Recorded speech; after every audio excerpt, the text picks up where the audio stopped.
Quando o Espírito de Deus toma a boca do mensageiro, a palavra produz o resultado para o qual foi mandada. Acompanhe agora mais uma inédita mensagem de paz e vida, ministrada pelo pastor Joanribe Palharim. Abra o seu coração e faça mais do que ouvir. Tome posse, pois esta palavra é para você. Abra no primeiro livro de Crônicas, capítulo 21. Nós vamos ler somente o versículo 8. Assim que você achar, olha ao teu lado, veja se tem alguém sem a palavra de Deus e mostre para a pessoa aonde que nós vamos ler.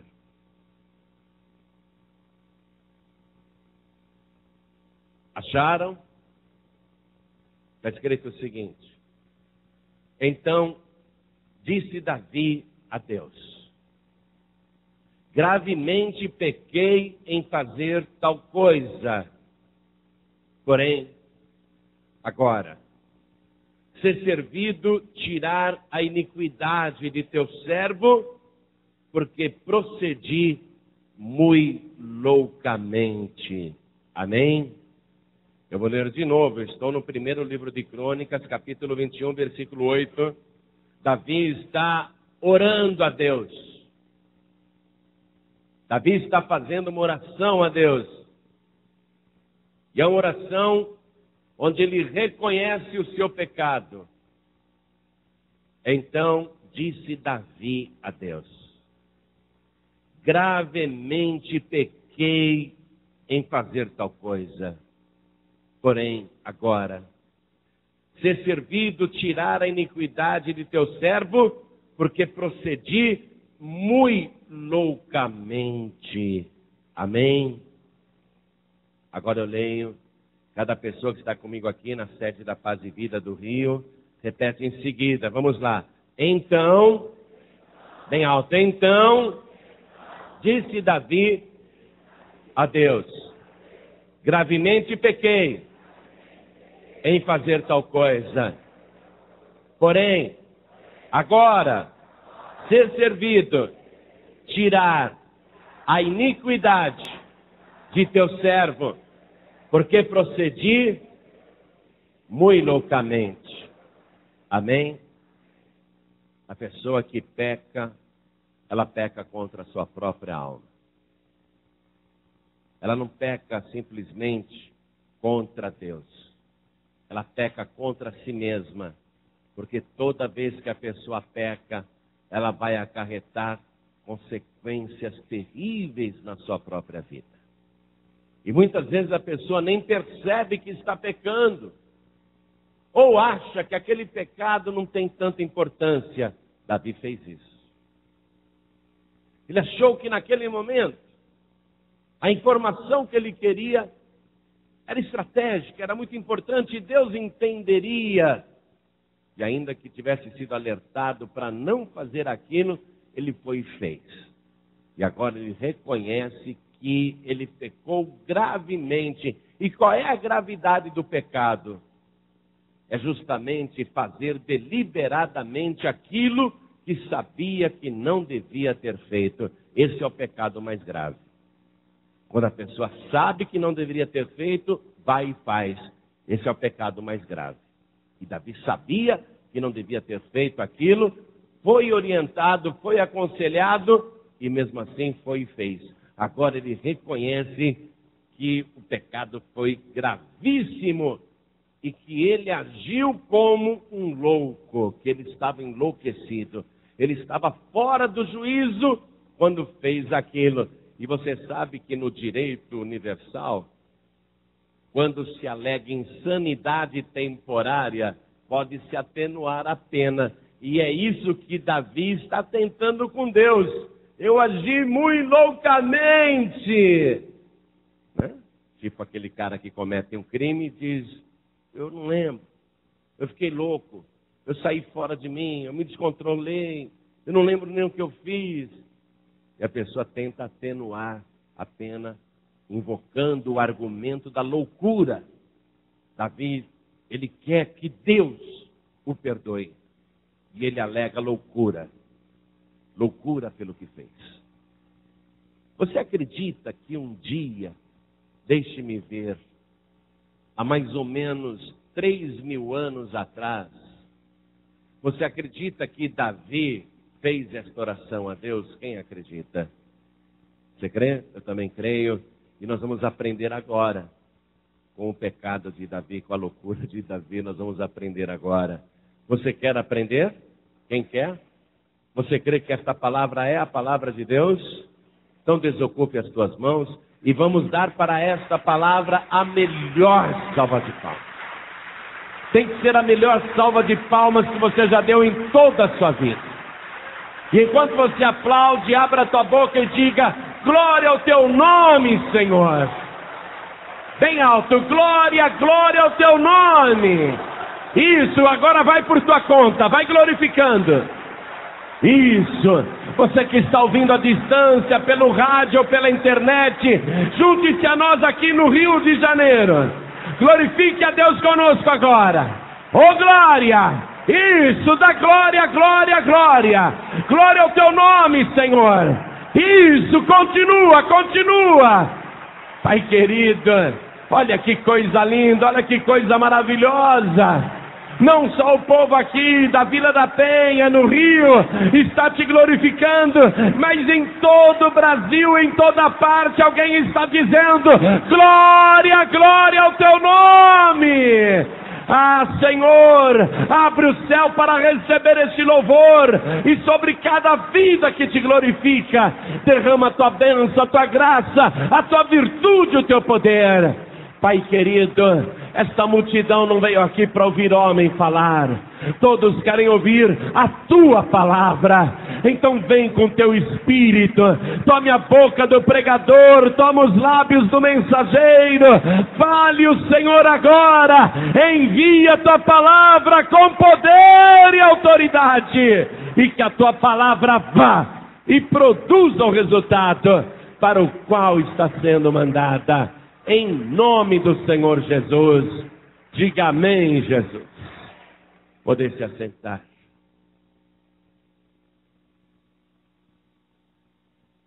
Pastor, eu já li a Bíblia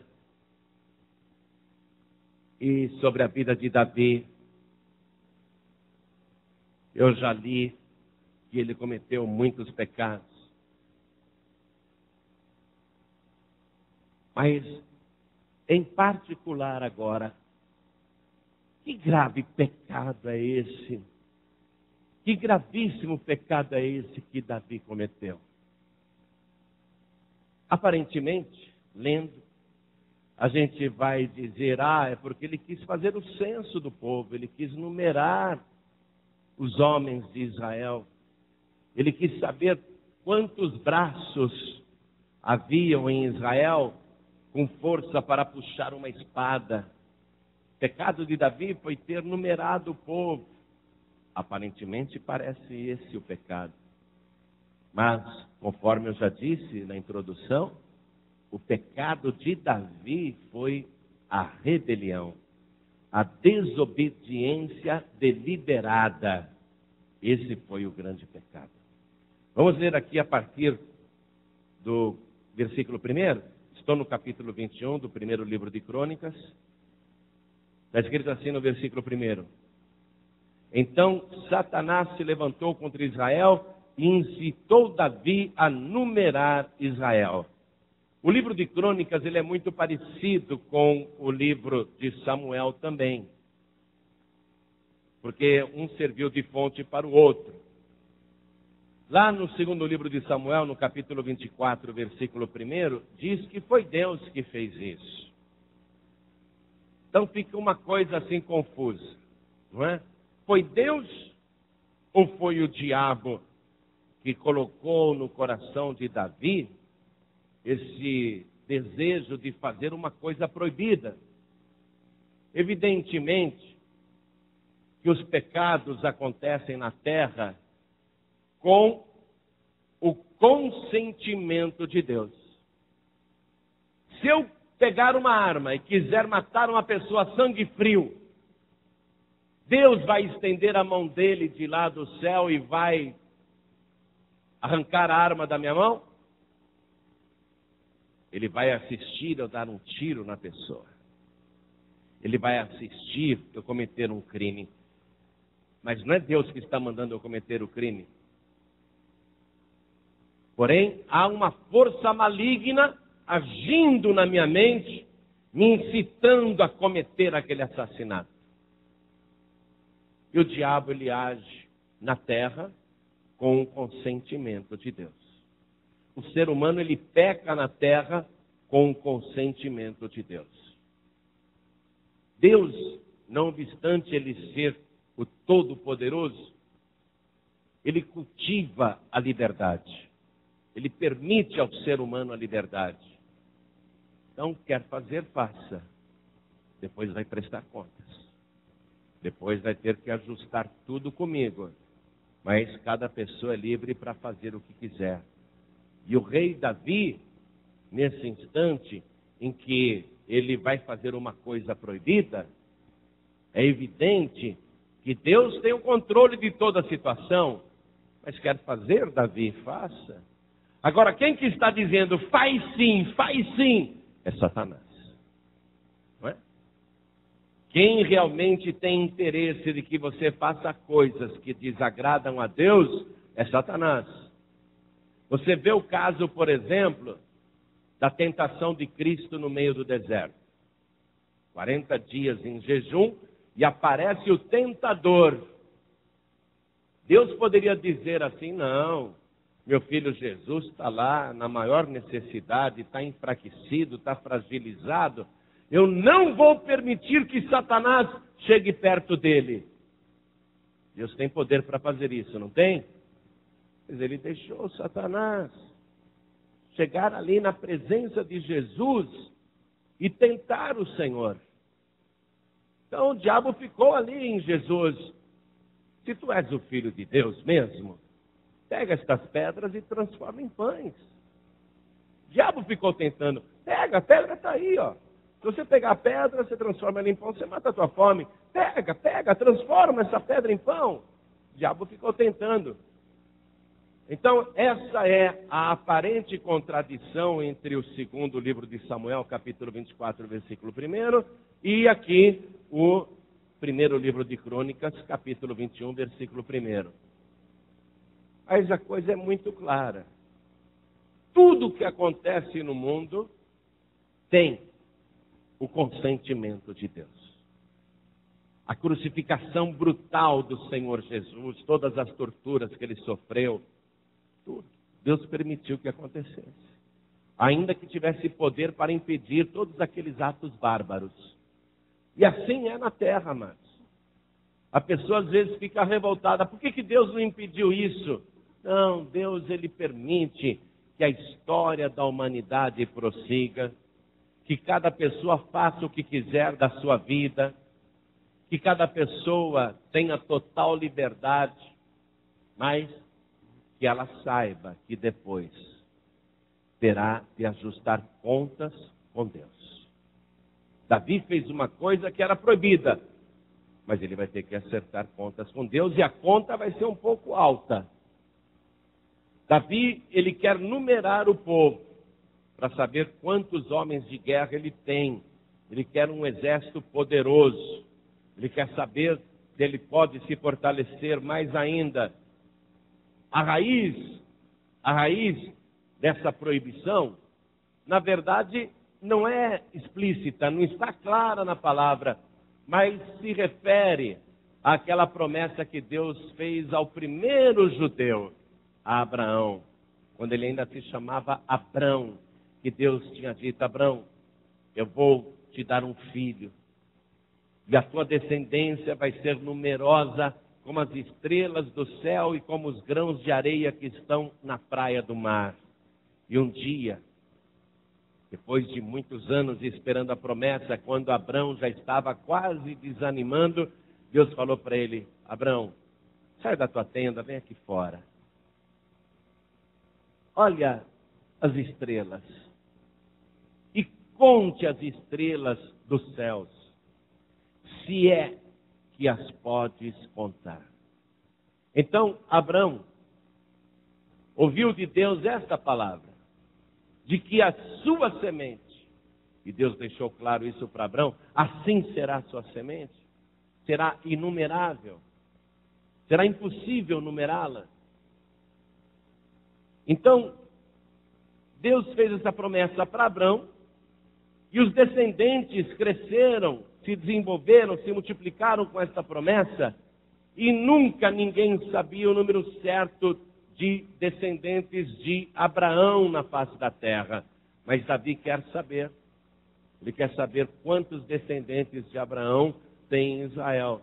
Na verdade, Deus não falou, eu proíbo a contagem, eu proíbo o censo. Deus nunca falou isso. Mas Deus declarou que se alguém tentasse contar aquela descendência, não conseguiria. E Davi, ele está agora indo contra uma palavra que Deus disse. Ainda que não fosse uma palavra proibitiva, mas ele está indo contra uma promessa de Deus. É como se Davi dissesse, mas eu vou contar. Deus falou que não dá para contar, mas eu vou contar. E ele insiste que ele quer o censo. Ele tinha um general chamado Joabe, que quando recebeu a ordem de fazer o censo, aconselhou Davi, não faça isso, meu rei. Multiplique o Senhor Deus 100 vezes mais esse povo, mas não conte esse povo. E ele disse para o general, me obedeça, é uma ordem. Eu quero que você pegue todos os maiorais, e desde Dan até Berseba, seria a mesma coisa que falar aqui no Brasil, do Oiapoque ao Chuí. Eu quero que de ponta a ponta de Israel, você conte os homens do nosso país. Eu quero saber quantos homens nós temos. Eu quero saber qual é a nossa força. Eu quero saber o tamanho do meu exército. Se eu precisar convocar agora um exército numeroso, eu quero saber com quantos homens de guerra eu posso contar. E Joabe obedece à ordem do rei, parcialmente, porque olha o que diz aqui o versículo 6. Diz assim, porém Joabe, ele não contou os de Levi e os de Benjamim. Porém, os de Levi e Benjamim não contou entre eles, porque a palavra do rei foi abominável a Joabe. Então Joabe, ele pulou a tribo de Levi, não numerou, não contou, e Joabe não contou também os descendentes de Benjamim. Quer dizer que o número que Davi vai receber não é um número verdadeiro. Ele pensa que tem agora o exato número dos moradores do sexo masculino em Israel, mas o Joabe não seguiu a sua ordem inteiramente, porque considerou que aquela ordem era abominável, que aquilo feria uma promessa de Deus. E Deus também achou que aquilo que Davi fez foi abominável. Olha aqui, versículo 7. E esse negócio também pareceu mal aos olhos de Deus, pelo que feriu a Israel. Quer dizer, Deus também não gostou daquilo. Mas Davi foi e fez. Pastor, qual é o problema de contar a população de um país? O Brasil vive fazendo isso, as nações hoje fazem isso. Claro, parece que não tem problema nenhum. Mas segundo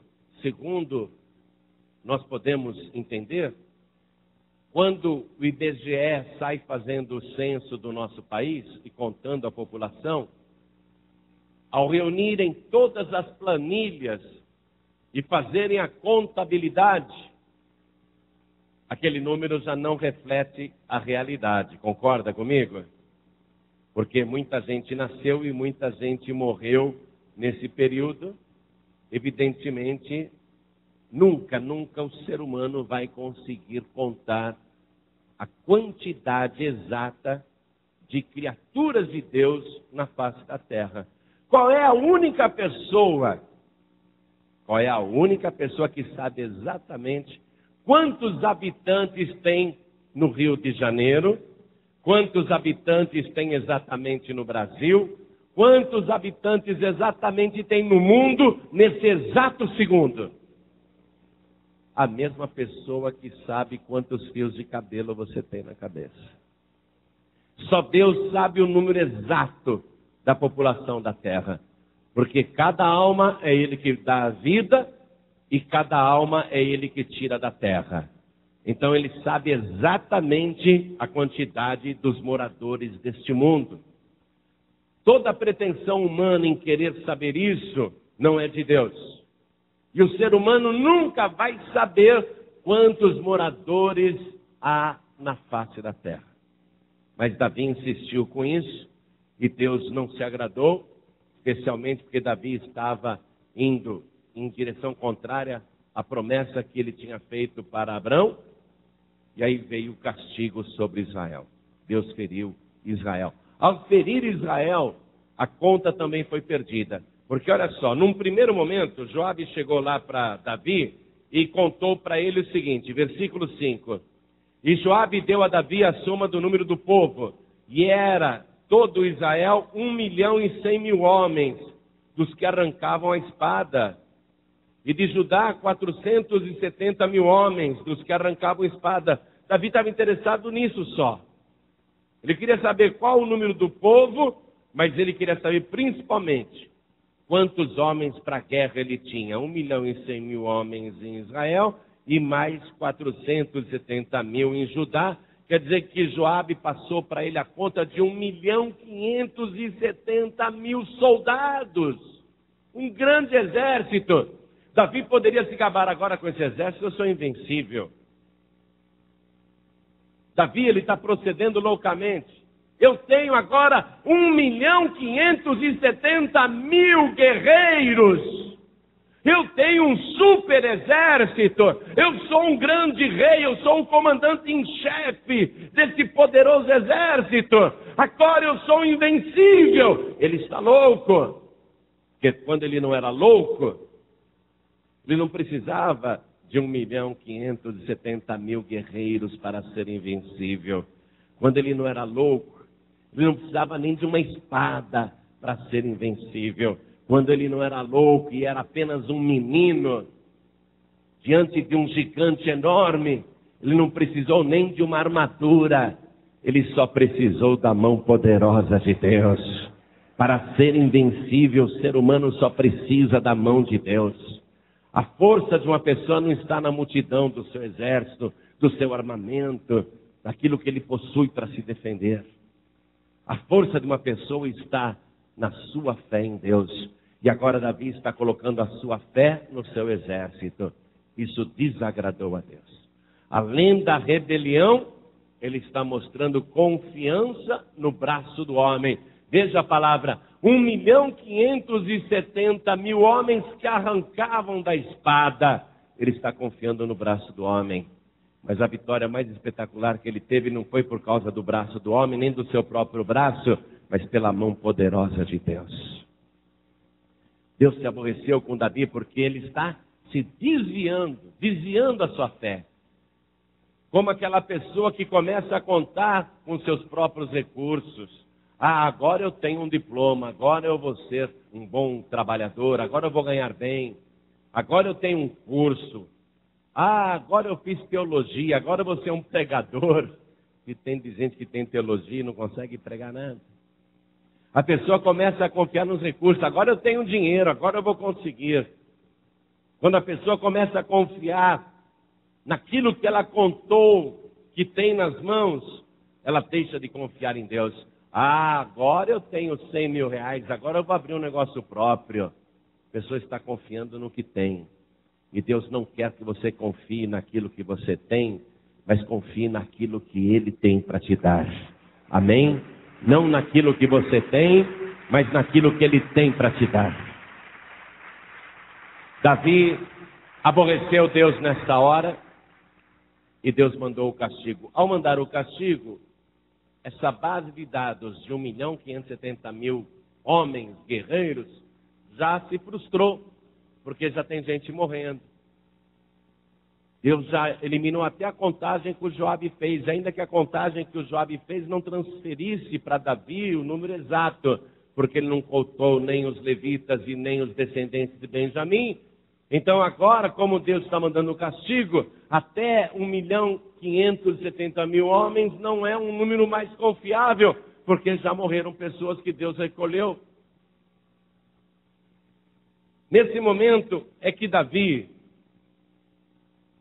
vai receber uma revelação do seu pecado. Quando ele vê que ele agiu loucamente, ele reconhece o erro e ele pede para Deus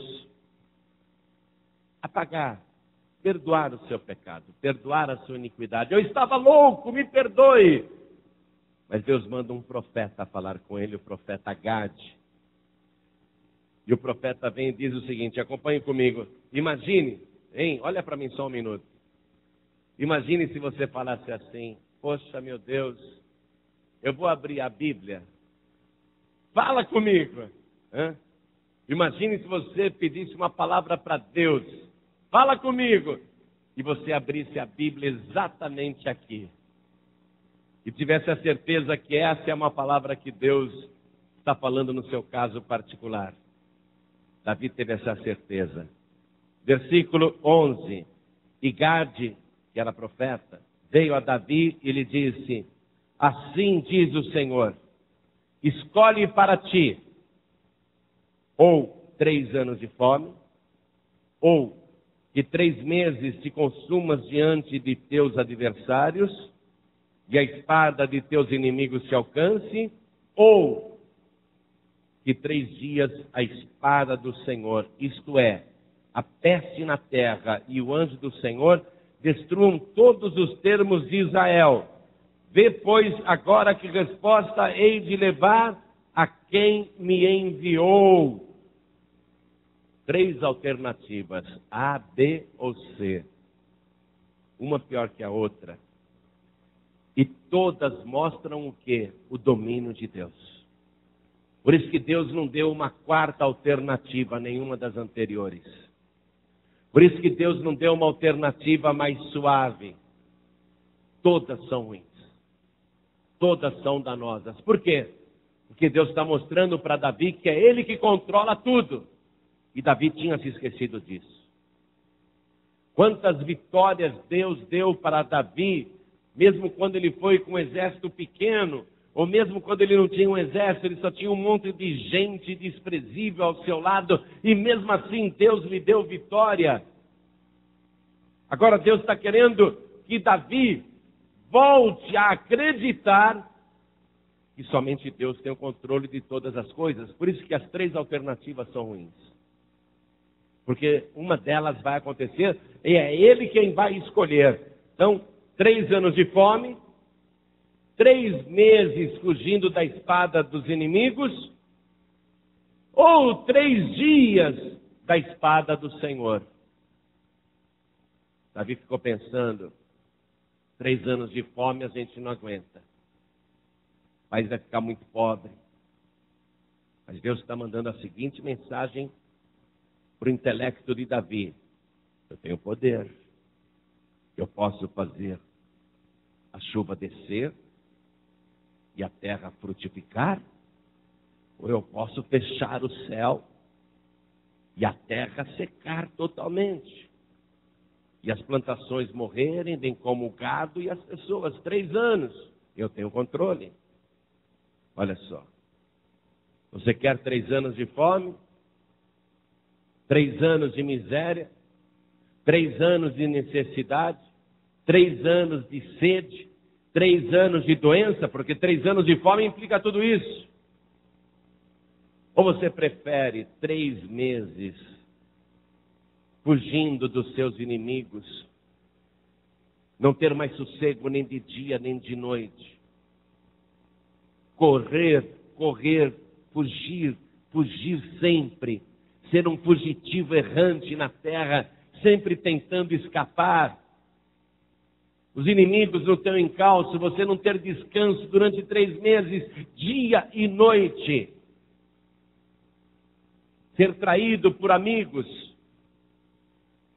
ser perseguido por inimigos, estar em constante perigo, 3 meses sem paz, 3 meses com medo. Deus está dizendo, eu tenho controle sobre tudo isso. Você está compreendendo a palavra? O que Deus está falando para Davi é uma prova de que ele tem poder e controle sobre todas as coisas. Ou seja, Deus está dizendo para você, o que é que você quer?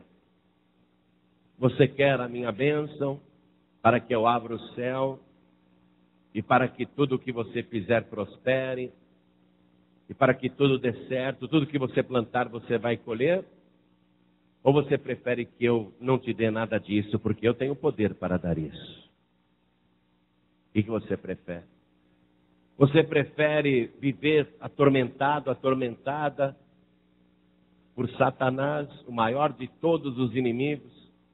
Ser traído pelas pessoas que você ama, ser injuriado, perseguido, perseguida, caluniado, caluniada? Porque eu tenho poder para fazer isso. Eu tenho poder, inclusive, para segurar todos os seus inimigos e, principalmente, calar a boca de Satanás. Eu tenho poder para tudo. O que é que você prefere? Ou a espada do Senhor, só 3 dias. Quando uma pessoa peca, as consequências virão. Se a pessoa pede perdão, ela consegue um diálogo com Deus. Davi pediu perdão, por isso que o profeta foi lá. Tudo bem, Deus ouviu tua oração, mas o que você prefere? As consequências virão. Quando você se arrepende do teu pecado, quando você reconhece o teu erro, você está abrindo um diálogo com Deus. Mas pode ser que Deus queira te ensinar algumas coisas agora. Porque a nossa proposta para Deus é que tudo venha de mão beijada sempre. E que conosco só aconteçam coisas boas. Mas muitas vezes nós fazemos coisas más, que desagradam a Deus. E sabemos que aquelas coisas são más, temos o Espírito Santo nos aconselhando e mesmo assim vamos e fazemos. É quando você percebe que aquilo não vai agradar a Deus, mas mesmo assim você vai e faz. No teu arrependimento você vai abrir um diálogo com Deus, mas pode ser que Deus queira tratar com você duramente.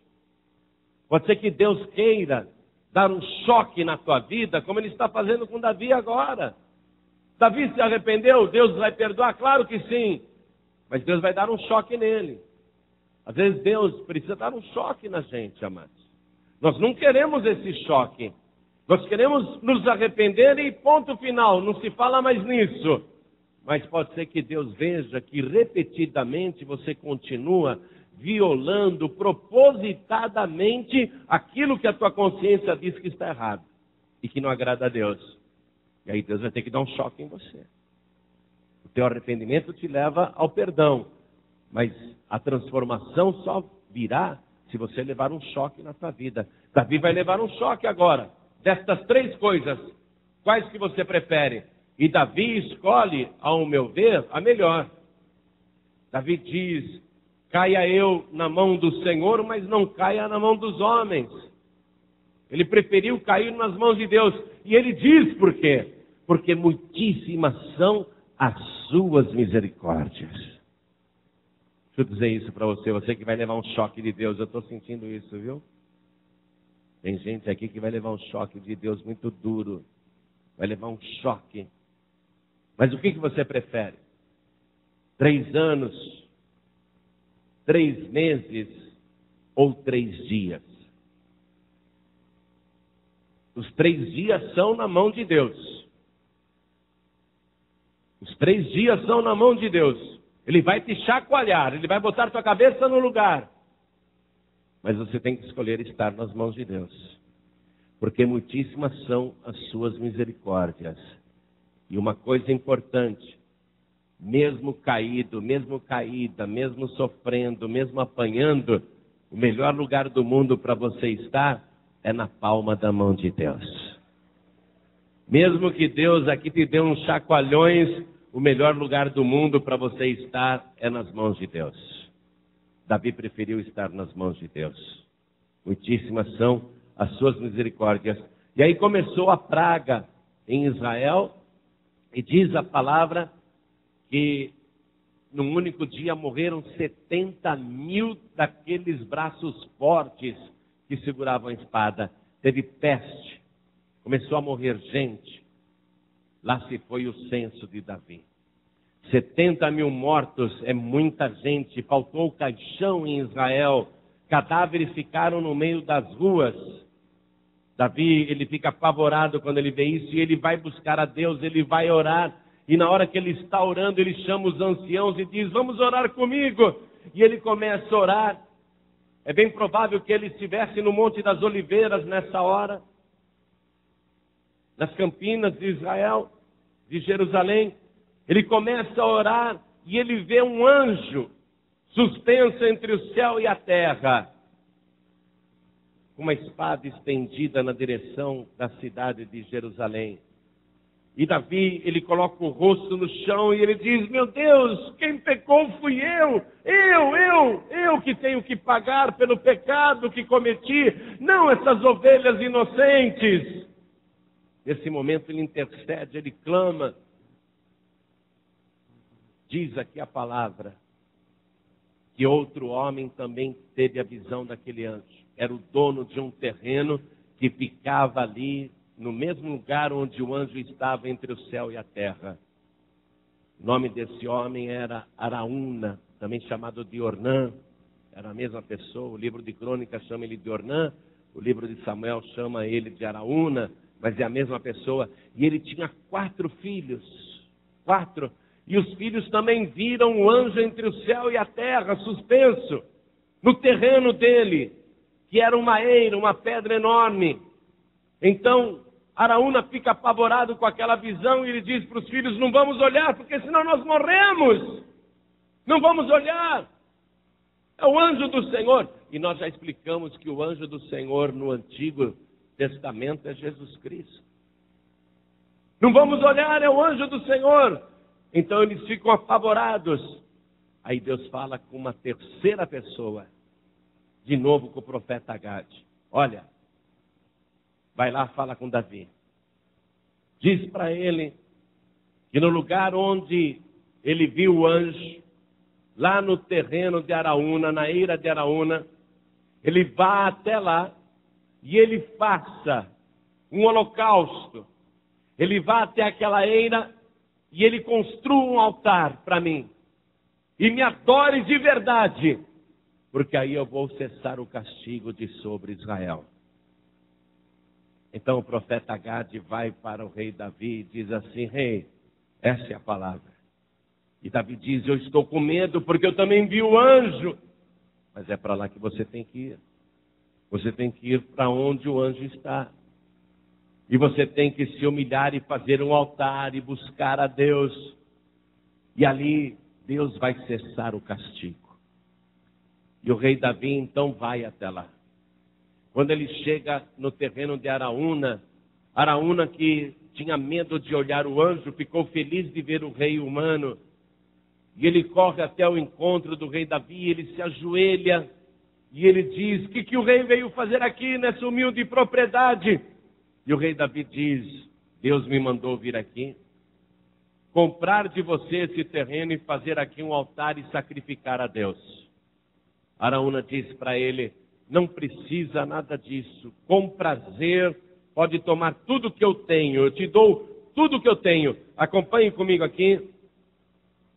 Estou no capítulo 21, versículo 23 agora.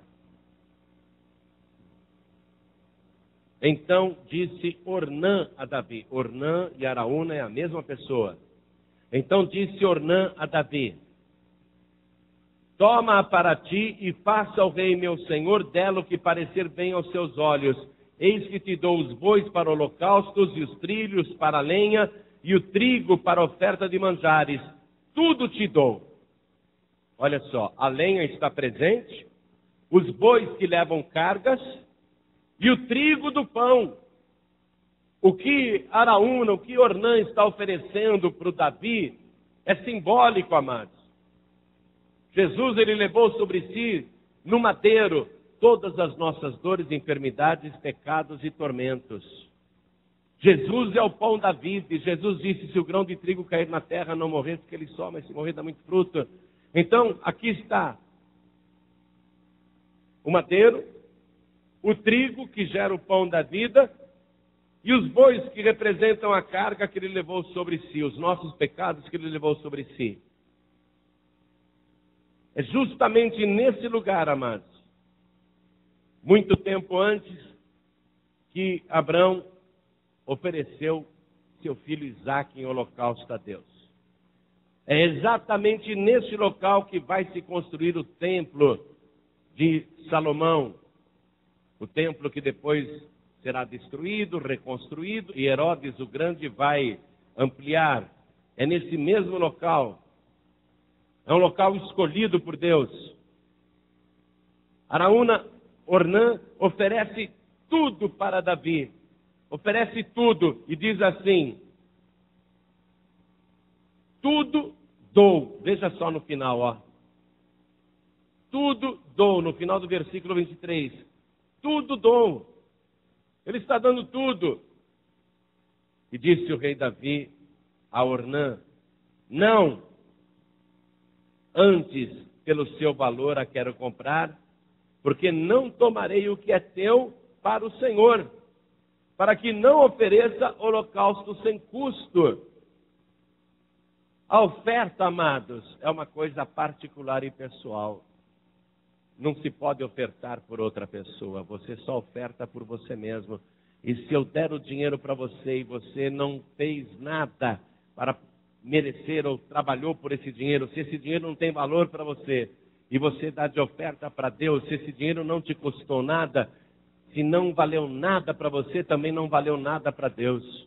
Aqui tem um princípio revelado, o princípio da oferta que Deus aceita. Davi podia falar: que bom, Araúna, então você me dá os bois, então você me dá a lenha, então você me dá o trigo, você me dá o terreno também, que bom, Araúna. Davi podia falar: Deus me abençoou. Tudo que eu tinha que dar para ele, Deus mandou o Araúna entregar para mim. Mas Davi disse: não.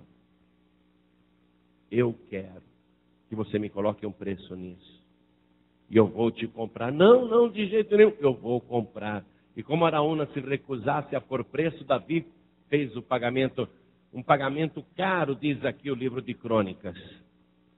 Versículo 25. E Davi deu a Ornã por aquele lugar o peso de 600 ciclos de ouro. Segundo Crônicas, foram 600 ciclos de ouro. Então Davi edificou ali um altar ao Senhor. Ele pegou naquele lugar onde o anjo apareceu. Aquele que é um lugar sagrado. O anjo suspenso entre o céu e a terra, quem que ele representa, igreja? Quem que ficou suspenso entre o céu e a terra? Jesus. Então aquele local representa agora o local onde Jesus vai tirar toda a maldição da humanidade. Toda a praga, toda a peste da humanidade. Davi, ele prepara ali então o seu altar ao Senhor e ofereceu nele holocaustos e sacrifícios pacíficos.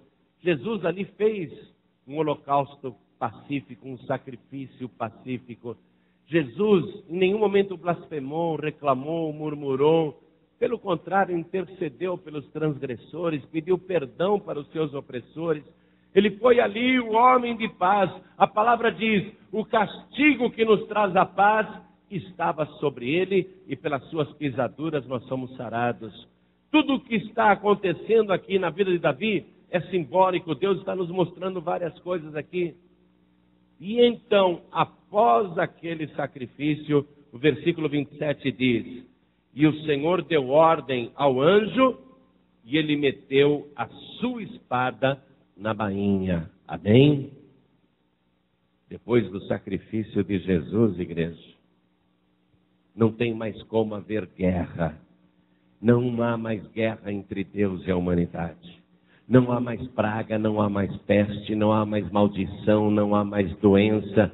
Naquele lugar, ao invés de castigo, o perdão e a salvação. Ali a pessoa encontra a verdadeira paz. Ali o anjo não pode mais tirar a espada da lei para executar o juízo de Deus. Tudo isso foi representado nesse episódio da vida de Davi. E Davi decidiu que ali seria construído o templo. Vamos lá, capítulo 22, versículo 1. E disse Davi: esta será a casa do Senhor Deus, e este será o altar do holocausto para Israel. É ali que Deus colocou no coração dele de construir o templo naquele lugar. Mas Deus vai dizer para Davi: não, você só vai dar condições para o teu filho construir o templo. Você não construirá o templo, Davi, porque você foi homem que derramou muito sangue na terra. Você pode dar os teus bens para que o teu filho Salomão, então, faça para mim esta casa. Capítulo 29 aqui no primeiro livro de Crônicas. Vamos lá, capítulo 29, versículo 2. Davi está dizendo para o povo que a casa que vai ser construída ali, naquela eira de Araúna, na eira de Ornã, ele diz que não é casa de homem, nem palácio de homem, é casa para Deus. E ele diz aqui no versículo 2: eu, pois, com todas as minhas forças, já tenho preparado para a casa do meu Deus ouro para as obras de ouro, e prata para as de prata, e cobre para as de cobre, e ferro para as de ferro, e madeira para as de madeira, e pedras sardônicas e as de engaste, e pedras de ornato, e obra de embutido, e toda sorte de pedras preciosas e pedras marmóreas em abundância. E ainda de minha própria vontade, para a casa do meu Deus, o ouro e prata particular que tenho demais, eu dou para a casa do meu Deus, afora tudo quanto tenho preparado para a casa do santuário. E ele fala aqui o que ele vai dar ainda: 3.000 talentos de ouro, do ouro de Ofir, o melhor que existe, 7.000 talentos de prata purificada para cobrir as paredes das casas, e ouro para os objetos de ouro, e prata para os de prata, e para toda obra de mãos artífices. Quem, pois, está disposto a encher a sua mão para oferecer hoje voluntariamente ao Senhor? E aí Davi convoca o povo para um ato que ele compreendeu que era importante. O que Araúna me ofereceu eu não quis. O que eu vou dar para Deus tem que sair de mim. E agora ele diz para o povo: o que eu dei ali comprando o terreno não é tudo o que eu podia dar. Tudo que eu tenho em particular eu estou dando para Deus, para construir essa casa para Deus. Quem está disposto a encher a mão como eu fiz e dar para Deus o que tem de melhor? Diz a palavra que o povo se animou e todo mundo veio, desde o maior até o menor, todo mundo deu. E Davi deu tudo que tinha. Sabe por quê? Ficou na mente dele o que Araúna tinha dito. Araúna tinha dito para ele: tudo te dou. Davi agora ele dá tudo para Deus. Porque se um simples homem em Jebus, em Jerusalém, era capaz de dar tudo para um rei humano, Davi pensou: por que eu não sou capaz de dar tudo para Deus? Davi, ele foi movido por essa palavra, e ele chega e ele dá tudo o que ele tem, até aquilo que ele tem em particular, ele dá para Deus. Mas será que Davi vai terminar a vida dele pobre porque ele se desfez de tudo, ele deu tudo para Deus? Se Davi terminasse a vida dele como homem pobre, numa velhice desamparada, ele estaria dando um mau testemunho para Deus.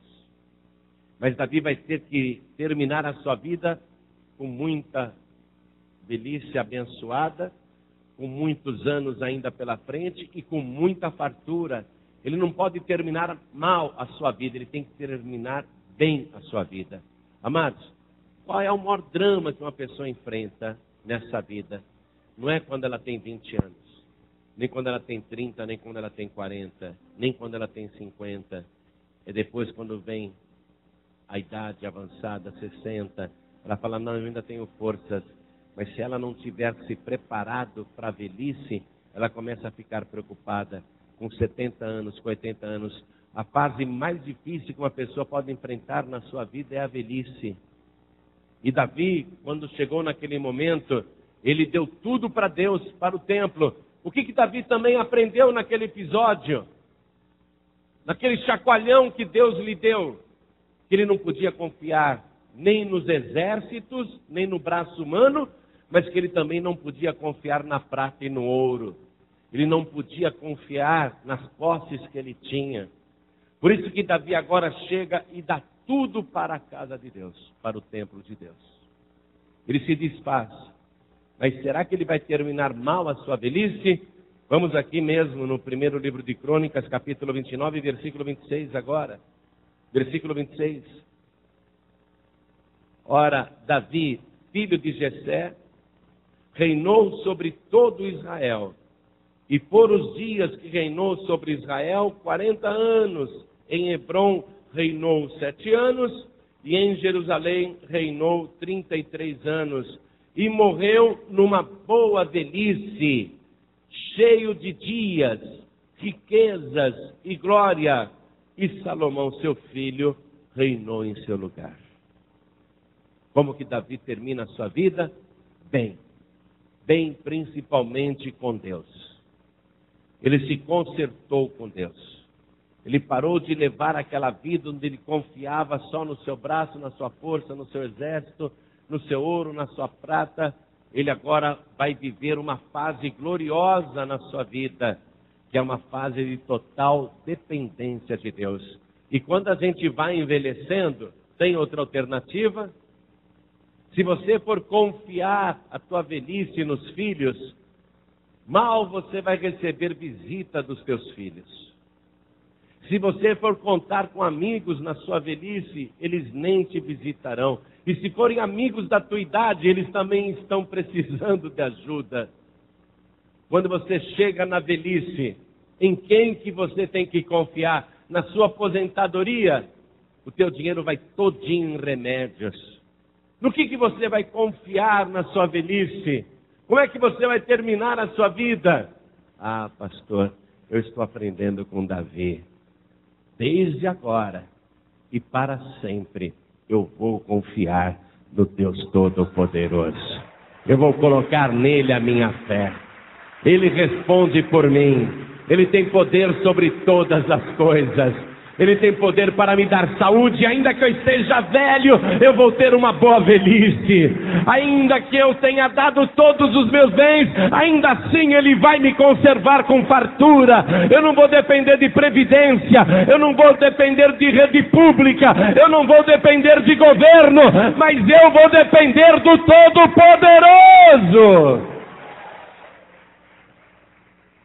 Nós estamos num treinamento agora. Quando a gente é jovem, é fácil, a gente pensa que pode tudo. Mas conforme o tempo vai avançando, é que você vai ver que você não pode nada. Mas Davi aprendeu naquela altura da vida que ele tinha que renovar a sua fé. Que ele tinha que renovar totalmente o seu interior. Que ele tinha que tirar aquela noção de poder humano que ele havia conquistado com duras guerras.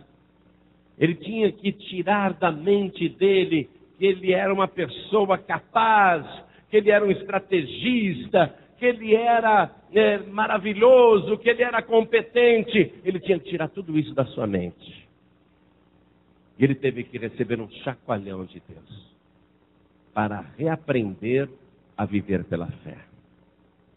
Eu vou pedir para toda a igreja se colocar de pé. Igreja, ouve isto agora. Sabe qual é a coisa mais terrível que eu tenho constatado pelos lugares que eu ando? E eu ando o nosso país inteiro. Eu vou de Dan até Berseba, eu vou do Aipoque a Chuí. Eu ando em toda parte. Sabe qual é a pior coisa que eu tenho encontrado nas minhas andanças? Pessoas que se tornaram autossuficientes, pessoas que se tornaram prepotentes, pessoas que pensam, eu tenho 10 anos de crente, eu tenho 15 anos de crente, eu tenho 20 anos de crente, eu tenho 30 anos de crente.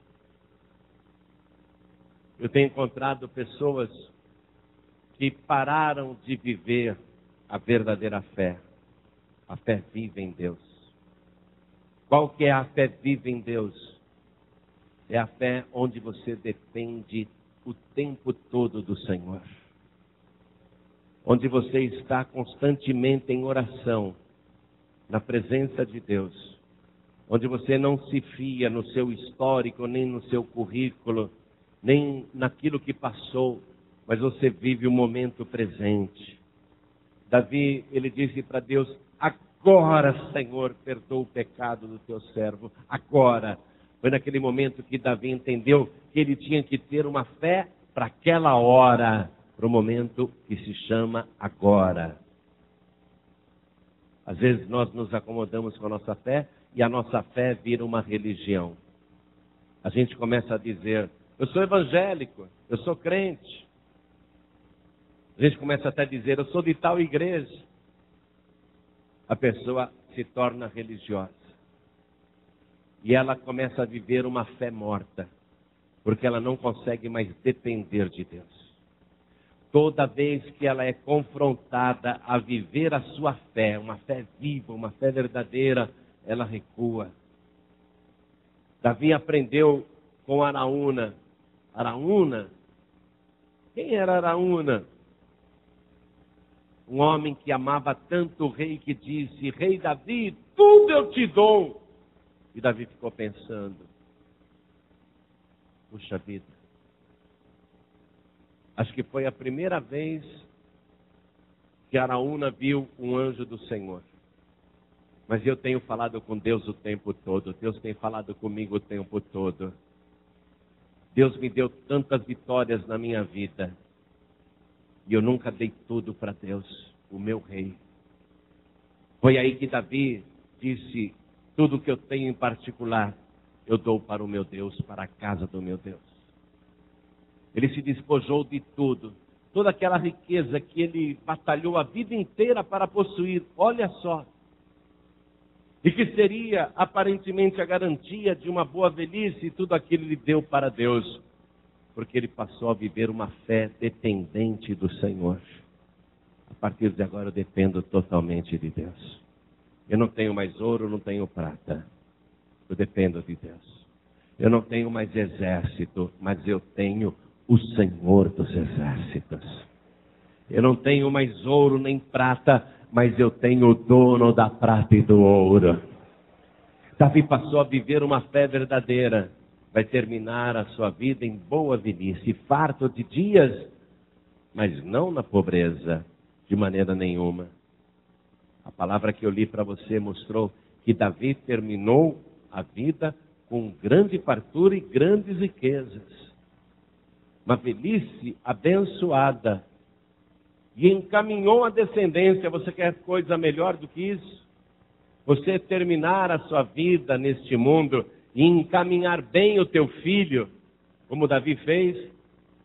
Aconselhar o filho no leito de morte, como Davi fez. Dar uma missão para o filho, como Davi fez. Encaminhar o futuro do filho, como Davi fez. Essa é uma velhice abençoada. Onde você vê que a tua família, no final, não está destruída, mas a tua família está unida na presença de Deus. Essa é uma vida abençoada que nós temos que ter aqui na terra. Quando Davi se arrependeu, ele criou condição para ter um diálogo com Deus. E Deus falou para ele o que ele tinha que fazer. E ali ele se sujeitou ao que Deus tinha mandado ele fazer, então a sua vida passou a ser abençoada. A mesma coisa acontece com você agora, olhem todos para mim. O teu arrependimento abre um diálogo com Deus. E Deus te diz o que você deve fazer agora. Evangelho de João, capítulo 3, versículo 16. Porque Deus amou o mundo de tal maneira que deu o seu Filho unigênito, para que todo aquele que nele crê não pereça, mas tenha a vida eterna. O que é que o Senhor te manda? Crer em Jesus Cristo. Ele te dá uma resposta. E ele diz o que você deve fazer. Você deve receber Jesus. Porque Jesus ficou suspenso entre o céu e a terra, em Jerusalém. Levou sobre si todos os nossos pecados, transgressões, enfermidades, doenças e sofrimentos. E ficou suspenso entre o céu e a terra. Se ofereceu por nós. E o que é que o Pai manda você fazer? O que é que Deus manda você fazer? Ele manda você receber o Senhor Jesus como teu único, suficiente, exclusivo e eterno Salvador. Ele manda você fazer isso. Você pode ouvir e obedecer, ou você pode fingir que não é com você e deixa para lá. E vai continuar numa dessas 3 opções. Ou 3 anos de fome, ou 3 meses fugindo do teu inimigo, ou 3 meses da espada de Deus. Mas quando você diz, eu quero colocar a minha vida na mão de Deus, eu quero fazer o que Deus está mandando, eu quero receber o Senhor Jesus agora, então se cumpre na tua vida o Evangelho de João, capítulo 1, versículo 12, que diz, mas a todos quantos o receberam, deu-lhes o poder de serem feitos filhos de Deus, aos que creem no seu nome. Deus manda uma resposta para você. E Ele coloca opções para escolher. No teu caso, olha que grande misericórdia Deus está tendo na tua vida. Deus hoje fez para você uma proposta mais interessante do que Ele fez para Davi. Para Davi Ele disse, 3 anos de miséria, fome, peste, doença, 3 meses de perseguição do inimigo, 3 dias na espada do Senhor. Para Davi ele propôs só até aí, mas para você ele deu uma 4ª alternativa. Ou Jesus Cristo, meu filho amado. Se você escolher a 4ª alternativa, eu te livro da fome, eu te livro da doença, eu te livro da miséria. Se você escolher meu filho Jesus, então eu também te livro de todos os teus inimigos, inclusive de Satanás. E se você escolher meu filho Jesus, a espada da lei não estará sobre a tua cabeça. A lei será anulada na tua vida. Para você há uma 4ª alternativa. É entregar a vida para Jesus. E Jesus diz, eu vim para que todos tenham vida e a tenham com abundância. Quantos aqui nestas 4 alternativas, quantos querem tomar posse da 4ª alternativa e receber Jesus, o Filho de Deus, como único, suficiente, exclusivo e eterno Salvador? Quem quer, erga sua mão direita assim bem alto, todos que querem. Glória a Deus por isso. Olha quantas mãos erguidas. Todos que ergueram as mãos, cheguem aqui perto de mim, por favor, saiam dos seus lugares.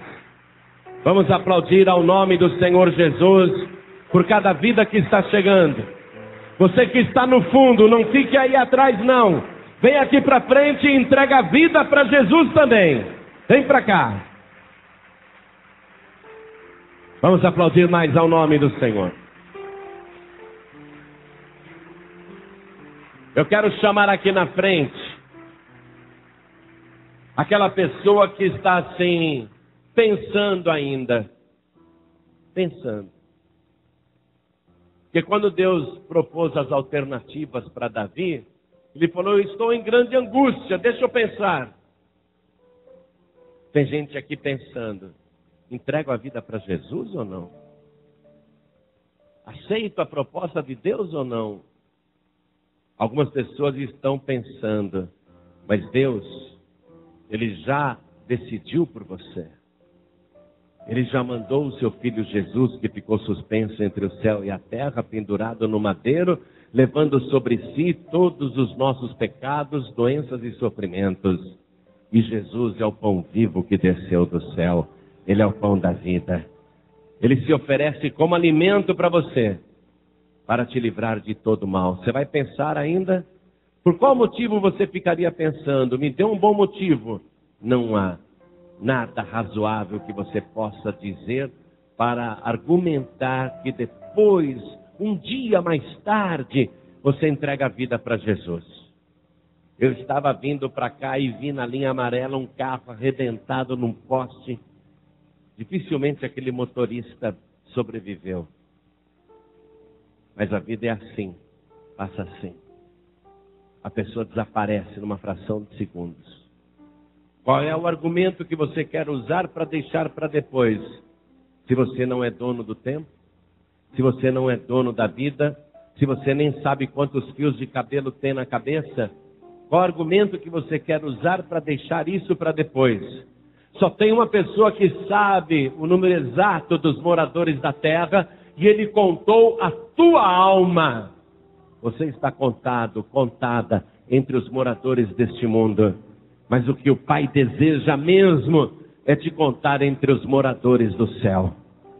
Ele quer colocar o teu nome ali no livro da vida e te contar como um dos moradores do céu. E algumas pessoas ainda estão indecisas. Ouve agora, ouve. Deus está te dando essa rara oportunidade de contar você numa pátria, num censo que não é desse mundo. Uma pátria celestial. De contar como um dos moradores do céu. Então você que está aí pensando, não pense mais. Saia do teu lugar, vem aqui para frente, porque eu vou orar por você e a tua vida vai ser restaurada hoje. A tua vida vai ser abençoada hoje. Você que está indeciso, você que está indecisa, saia do teu lugar e vem aqui para frente em nome de Jesus. Não fique mais aí. Não fique mais. Peça licença e venha. Isso, venha. Vamos aplaudir ao Senhor Jesus por cada vida que está chegando. Quero falar com você que está afastada, e você que está sem igreja, você que está fraquejando na sua fé. Qual foi o caso de Davi? Ele viveu uma vida espiritual tão abençoada, só que ele chegou num ponto da sua vida, se tornou autossuficiente, se tornou prepotente. Ele precisou reconhecer que estava agindo como louco. E ele diz: Senhor, ser servido de perdoar o pecado do teu servo, porque eu agi loucamente.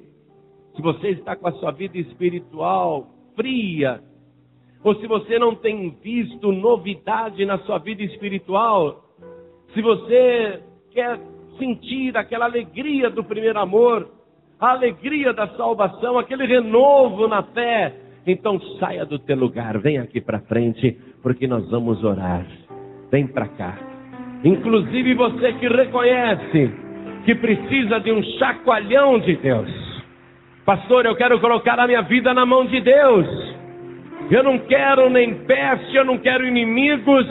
Eu vou colocar a minha vida na mão de Deus, porque é o melhor lugar para eu estar em todo o universo, é na palma da mão de Deus. Então vem aqui para frente em nome de Jesus e vamos aplaudir mais ao nome do Senhor Jesus. Oh glória! Isso, venha. Você que está aqui na igreja, ainda não se batizou nas águas, quer tomar essa decisão agora? Pastor, eu vou me batizar nas águas. Vem aqui para frente também em nome de Jesus. Você que decidiu aqui nesta igreja, você vai se batizar nas águas, vem aqui para frente em nome de Jesus. Porque a vida é feita de decisões e posições. Se posicione aqui na frente. Você que está decidindo, se posicione aqui na frente. Deus só trabalha com pessoas que decidem e se posicionam como vocês estão fazendo. Amém? Deus só trabalha com pessoas que se posicionam e que decidem.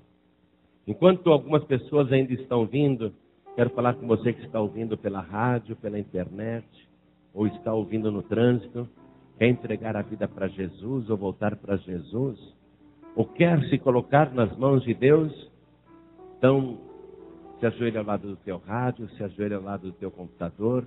Você que está dirigindo, coloque a mão direita sobre o teu coração, não precisa parar o veículo. Vamos, todos nós aqui na Vila da Penha, Rio de Janeiro, vamos nos ajoelhar diante do altar, você que veio para frente. Coloque a mão direita assim sobre o teu coração. A igreja estende a mão direita na direção das pessoas ajoelhadas aqui na frente. Você que está de joelhos aqui na Vila da Penha, ou à distância, em casa, no trabalho, na cadeia, no hospital, no trânsito, ore assim comigo: meu Deus e meu Pai. Ore com fé: meu Deus e meu Pai. Eu ouvi a tua palavra e eu escolho estar nas tuas mãos, porque muitíssimas são as tuas misericórdias. E eu escolho também o Senhor Jesus, aquele que fez o sacrifício que faz cessar toda a peste na minha vida. Eu quero, meu Deus, que toda maldição desapareça pelo sangue de Jesus, esse sangue precioso que Ele verteu na cruz. E eu declaro agora que eu recebo o Senhor Jesus como meu único, suficiente, exclusivo e eterno Salvador. E eu te peço, Senhor, restaura a minha vida, me faz compreender a tua palavra e me faz viver de uma maneira viva, uma fé viva, uma fé eficaz, não uma fé religiosa, uma fé morta, mas uma fé viva. Eu quero viver esta fé viva. Eu quero viver pela fé todos os dias da minha vida. E agora, Senhor, eu te suplico, perdoa os meus pecados, as minhas iniquidades, porque eu agi loucamente, mas agora a tua palavra me deu juízo e eu recebo o Senhor Jesus.